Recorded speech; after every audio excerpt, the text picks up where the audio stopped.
ఒకప్పుడు ఆకాశంలో చిన్న నక్షత్రం ఉన్నది. దాని పేరు ట్వింకిల్. అది చాలా చిన్న నక్షత్రం. అందుకే అది పెద్ద నక్షత్రాల్లా ప్రకాశించలేకపోతున్నా అని బాధపడేది. నాకు చంద్రునిలా చల్లని వెలుగు లేకపోవచ్చు, సూర్యుడిలా తేజస్సుగా ఉండకపోవచ్చు, కాని నేను కూడా ప్రకాశించాలి అని ట్వింకిల్ బాధపడేది. ఆ విషయాన్ని గ్రహించిన తెలివైన చంద్రుడు మృదువుగా చిరునవ్వుతో అన్నాడు, చిన్న నక్షత్రమా, ప్రతి నక్షత్రం దాని స్వంత వెలుగును కలిగి ఉంటుంది.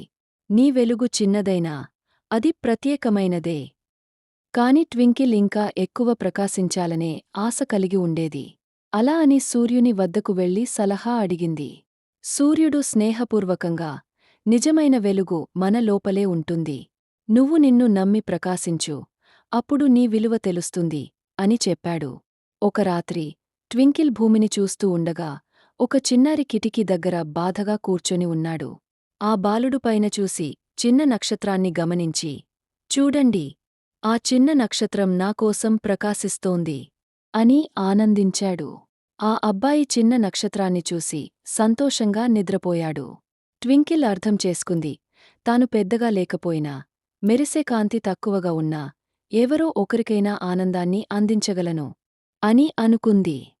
ఆ రోజునుంచి ట్వింకిల్ ఎప్పుడూ మిగిలిన నక్షత్రాల్లా ప్రకాశించాలనే తపన పెట్టుకోలేదు. తనది చిన్న వెలుగైనా అది ఎంతో విలువైనదని అర్థమైంది.